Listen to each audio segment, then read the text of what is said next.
Hey guys, welcome back to Lorcana. Sorry I've been missing for a couple weeks, but I was recovering from being sick and getting adjusted to my new schedule. But I'm back on track and ready to get back. First of all, we have to cover a lot of news, but I will keep everything flowing so that we can cover everything in about 10 minutes or less, so here we go. How about the latest update in Lorcana Set 5 and the new cards that have been shown to us? Let's start with Robin Hood, a 9 cost, non-inkable with 6 strength and 6 willpower that quests for 4 with ward that reads, for each 1 damage an opposing character has, you pay 1 ink less to play this character. Honestly, I think this card has a lot of potential and could prove itself very useful in combination with a whole lot of cards like Avalanche, Tinkerbell, Grab Your Swords, or even the newest card also shown to us, which is Tug of War, a 5 cost inkable action card that reads, choose one of the following. Deal 1 damage to each opposing character without evasive, or deal 3 damage to each opposing character with evasive. Honestly, I think this card is a little expensive for the effect, but I think the second ability is great for dealing with evasive threats. Alternatively, you could also use the newest Stitch, a 4 cost non-inkable with 1 strength and 4 willpower that quests for 1 and reads, when you play this character, you may deal 2 damage to chosen character. I think this card has some of the best chances of becoming a meta card so far, just because of the damage itself that could potentially act as removal against some opposing characters, and it's a pretty tanky card. The only thing dragging this card down is that it's a non-inkable. Next up, we have Remember Who You Are, a 4 cost non-inkable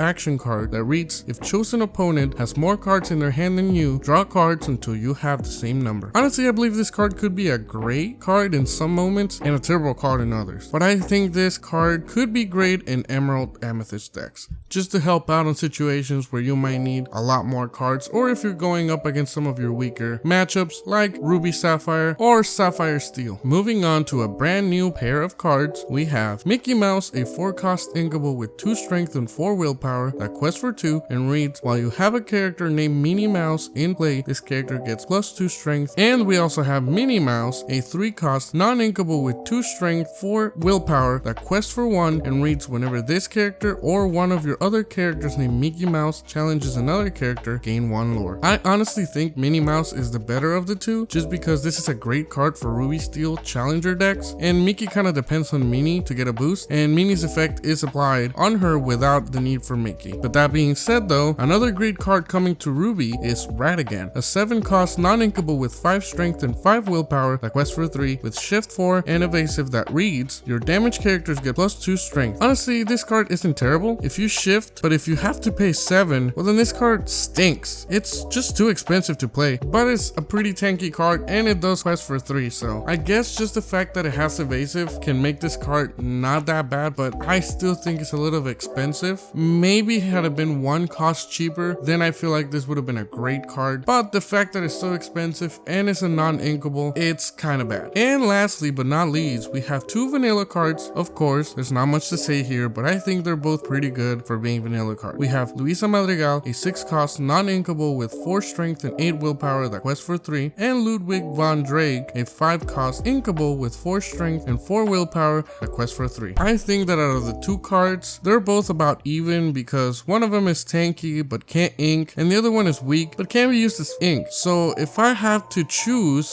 I would say Ludwig is better just because of that ink factor, and you might need it sometimes, you might not need it, but you know, pick your poison. That's all the new cards that have been officially announced to us, and in this channel we prioritize the word official. But on to bigger news, I would like to take a minute of silence for our fallen comrades, whether you were a friend or foe.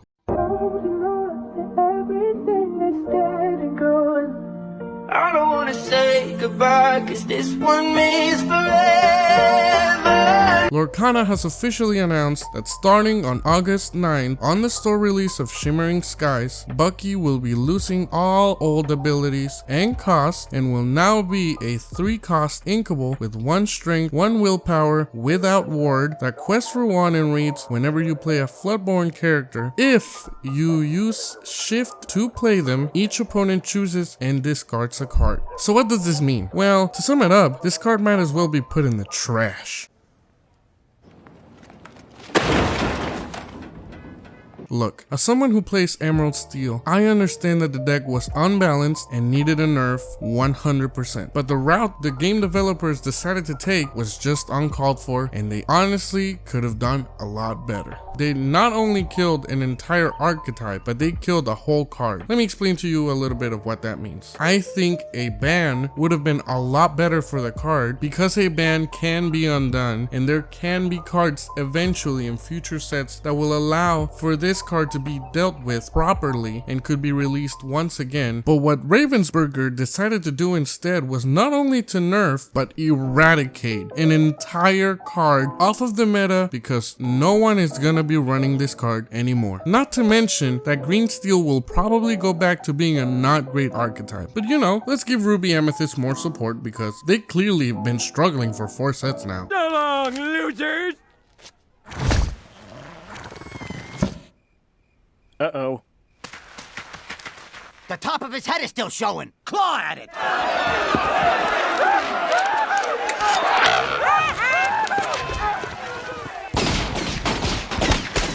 But all jokes aside, this is the last piece of news that I have for you. This month is the month to grab your copy and mat of Ursula from your set championship locals. You can always find your closest official Lorcana stores with the Lorcana store finder on their website. The tournaments are only on weekends and only top 4 get Ursulas, with top 2 getting a respective mat and the Ursulas as well. I recommend you take your best deck and to play what is most comfortable for you. But if you really want to win, you can never go wrong with Emerald Steel until it dies, Ruby Amethyst, Sapphire Steel, Ruby Sapphire, and lastly but not least, Amethyst Steel. Well guys, I hope you all great luck in your locals and a great rest of your weekend. Stay blessed and happy, and until next one, West on, brothers! Desires take flight.